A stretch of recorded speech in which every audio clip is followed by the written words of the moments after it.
রাজধানীর বিলাসবহুল গুলশানের একটি ভবনের আড়ালে চলছে দখলের ভয়াবহ খেলা, যেখানে সন্ত্রাস, অর্থ এবং প্রভাবের সঙ্গে জড়িয়ে আছে শক্তিশালী কর্পোরেট নাম ইউনাইটেড গ্রুপ। বলি হয়েছে নিরাপত্তার দায়িত্বে থাকা একজন সাধারণ মানুষ মোহাম্মদ জনি। সন্ত্রাসী হামলার শিকার সেই জনির আর তার পেছনে লুকিয়ে থাকা ক্ষমতার সংঘাত নিয়ে রাজীব ঘোষের রিপোর্ট।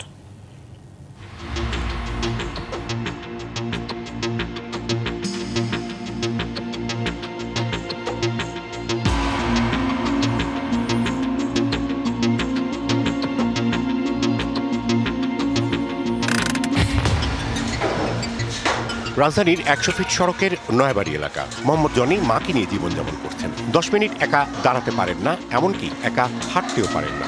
মাথায় রয়েছে ২০টিরও বেশি সেলাই। মা দুলালী বেগম জানালেন, মৃত্যুর মুখ থেকে ফিরে এসেছে তার সন্তান। মাথার গুলা, শরীরের গুলা সুস্থ করি তো আবার পায়ে অপারেশন দিছে, পায়ে রড ঢুকাইছে, পায়ে সিলাই দিয়েছে। ১.৫ মাস পরে বাসা ফিরছে। আমার তো আর কেউ নাই, আমার একটা মেয়ে ছিল, মেয়েটা আমি বিয়ে দিয়ে দিছি। কোম্পানির থেকে আমারে কিছু পয়সা করে দিতে আছে, আমি কোন রকম চলতে আছি বাবা, এছাড়া তো আমার আর কোনো পথ নাই। ঘটনাটি ২২শে মার্চ সন্ধ্যায় গুলশানের সেন্টার পয়েন্ট ভবনের ১৮ তলায় এসএস বিল্ডার্সের অফিস পাহারায় ছিলেন জনি। সেই সময় নিচতলায় এক ভয়াবহ সন্ত্রাসী হামলার শিকার হন তিনি। হামলাকারীরা ছিল হেলমেট ও প্রেস লেখা বুলেট প্রুফ জ্যাকেট পরে, হাতে লোহার রড ও রামদা। তারা আমার এত বড় ক্ষতি করছে, তারা যে রাস্তায় বুক ফুলে হাঁটতেছে, তাদেরকে আইনের আওতায় আনুক। আমি চাই যে তাদের শাস্তি হোক। আমার জীবনটারে তারা তছনছ করে দিছে। আমার ঘরে কামাই রুজি করার মতো এমন একটা লোক নাই আমি ছাড়া। অভিযোগ উঠেছে, হামলার পেছনে রয়েছে ইউনাইটেড গ্রুপের অন্তত ২৫ জন সদস্য।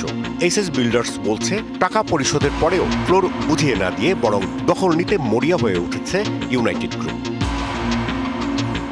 চুক্তি অনুযায়ী ২০১১ সালে হস্তান্তরের কথা থাকলেও ফ্লোর হস্তান্তর হয় ২০২১ সালে। কিন্তু ২০২৪ সালে সরকার পরিবর্তনের পর ইউনাইটেড গ্রুপ নানা উপায়ে ফ্লোর ছাড়তে চাপ সৃষ্টি করতে থাকে।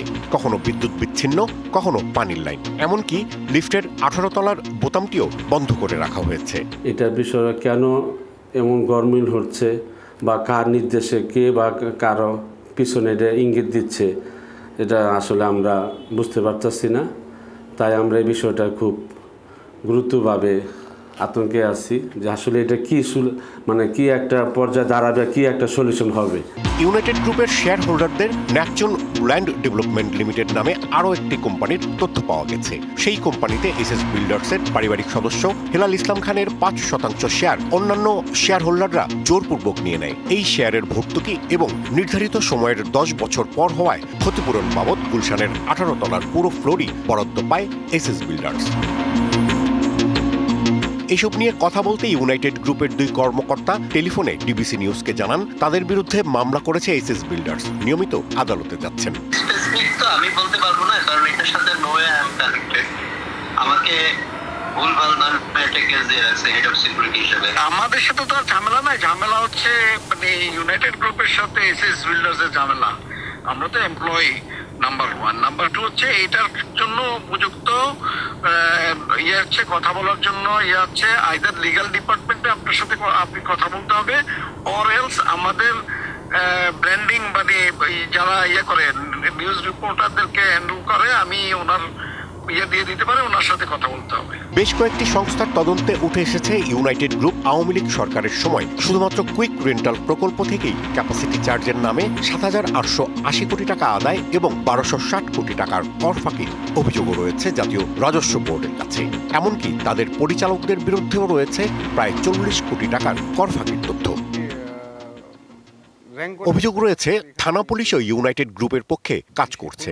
এসএস বিল্ডার্সের করা হত্যা চেষ্টা মামলাটি এখনো থানাতেই লিপিবদ্ধ রয়েছে, তদন্তে নামেনি এখনো। আমি তো যাকটা একটু কোপ খাইছি, তো মাথা ফেটে গেছে, পা ভেঙে গেছে, এখন ঠিক মতো দাঁড়াইতে পারে না।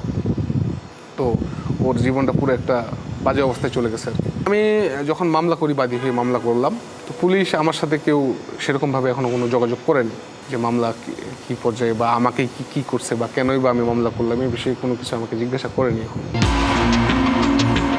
একই ব্যক্তিদের নামে বৈষম্য বিরোধীদের বিপক্ষে কাজ করার দায়ে রাজধানীর বিভিন্ন থানায় মামলার তথ্য পাওয়া গেছে অন্তত ৫টি, কিন্তু পুলিশ তাদের গ্রেপ্তারে কোনো উদ্যোগী নেয়নি।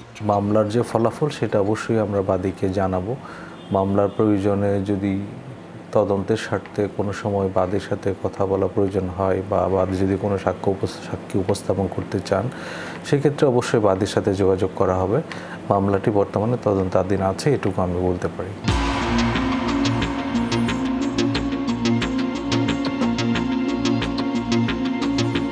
অস্ত্র নিয়ে হামলা হয়, মানুষ প্রাণ হারাতে বসে প্রভাবশালীদের ছায়ায়। অপরাধীরা যখন রক্ষা পায় তখন প্রশ্ন ওঠে, আইন ঠিক কার জন্য?